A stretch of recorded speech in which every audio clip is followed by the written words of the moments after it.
Ormon yo'lidan o'tgan har bir odam nima uchun to'satdan tezlikni pasaytirish istagini his qilganini hech kim tushuntira olmadi. Yo'l tor, jim, qalin tumanga o'ralgan, lekin asl sabab doim bir xil edi. U shu yerda turardi. Yolg'iz, mukammal jim.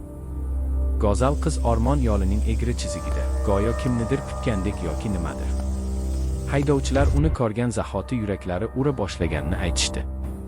Ba'zilarning aytishicha, vaqtning ozi muzlagandek edi. Boshqalar esa o'z fikrlari endi ularga tegishli emasligiga qasam ichdilar. O'sha tunda bir kishi telefonining xira nuriga qarab yolg'iz o'zi yo'l bo'ylab yurdi. Burilishga yetib borgach, to'xtadi. U shu yerda edi.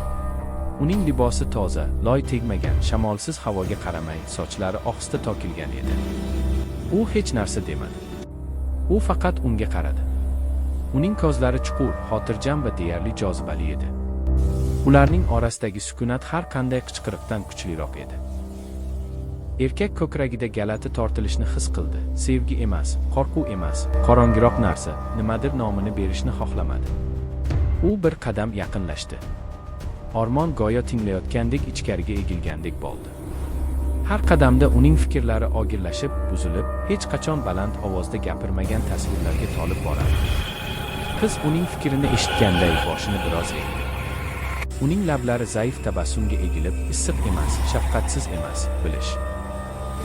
Erkak o'zini fosh bo'lib his qildi. Go'yo uning ruhi uning oldida yalang'och turgandek edi. U bor yo'g'i bir necha fut narida turganida havo o'zgardi. Uning soyasi undan oldin harakatlanib, yer bo'ylab g'ayritabiiy tarzda cho'zilgan. Erkak uning silliq terisida yoriqlar, shisha singandek nozik chiziqlar paydo bo'lganini payqadi. U orqaga qadam tashlamoqchi bo'ldi, lekin oyoqlari itoat qilishdan bosh tortdi. Uning ko'zlari qorayib, butunlay qorayib ketdi. Ormonni emas, balki o'zining yuzini aks ettirdi, aybdorlik bilan burishdi.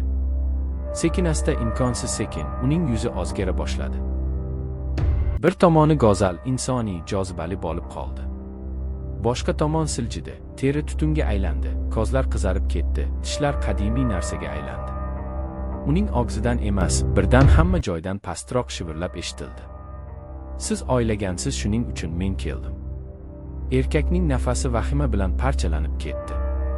Shunda u hech qachon gapirmaganini, hech qachon qimirlamaganini va hech qachon kerak emasligini tushundi. U jasadlarni ovlamagan. U ov niyatida edi. Har bir aytilmagan istak, har bir yashirin gunoh uni yaqinlashtirib, qiyofasini shakllantirgan edi.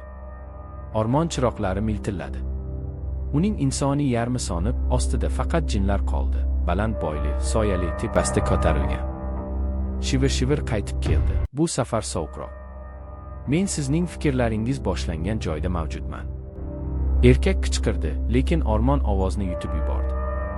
Ertalab sayohatchilar xuddi shu yo'ldan o'tishdi. Qiz yo'q. Odam yo'q. Faqat yerda kuygan kulga o'xshagan xira iz va avvalgidan ham og'irroq bo'lgan sukunat. Va qayerdadir, ko'rinmas, u allaqachon kutayotgan edi, topilmadi, lekin tasavvur qilish uchun. Qora yo'l har doim sovuq bo'lardi, lekin o'sha tun u tirikdek nafas olayotgandek tuyuldi. Soat ro'parosi 12, oq bo'lganda tuman qalinlashib, eski bekat chirog'i bir marta milt etib ochdi va jimjitlik ichidan zang bosgan, oynalari qoraygan, raqami ochib ketgan so'nggi avtobus yiqilib paydo bo'ldi. Men shunchaki uyga tezroq yetib olishni xohlagandim. Shuning uchun ichimdagi galati qo'rquvni bosib, eshigi sekin ochilganida ichkariga qadam qo'ydim. Ammo oyoqlarim polga tekkani zahoti yuragim muzlab qoldi. Salon bombosh, o'rindiqlarda esa odamlar emas, xira soyalar o'tirardi. Ularning yuzlari yo'q, faqat ko'z o'rnida qora chuqurliklar bor edi. Avtobus harakatga tushdi. Derazalardan tashqarida esa tanish shahar emas, cheksiz qora yo'l oqib o'tayotgandek ko'rinar. Oynalarga qarasam, o'zimni ko'rmasdim. Faqat orqamda tik turgan, qo'llari uzun, bo'yni egilgan konduktorning aksini ko'rardim. U pichirlab, "Chipta, oxirgi manzilgacha", dedi va menga sovuq qog'oz uzatdi. "Unda sana. Bugungi emas, ertangi kun edi." Yuragim tez ura boshladi. Yonimdagi soyadan sekin ovoz chiqdi. "Bu avtobus faqat ertaga oladiganlarni olib yuradi", dedi u xuddi bu yerda bo'lish odatiydek. Men tushmoqchi bo'ldim, lekin tugmalar ishlamasdi.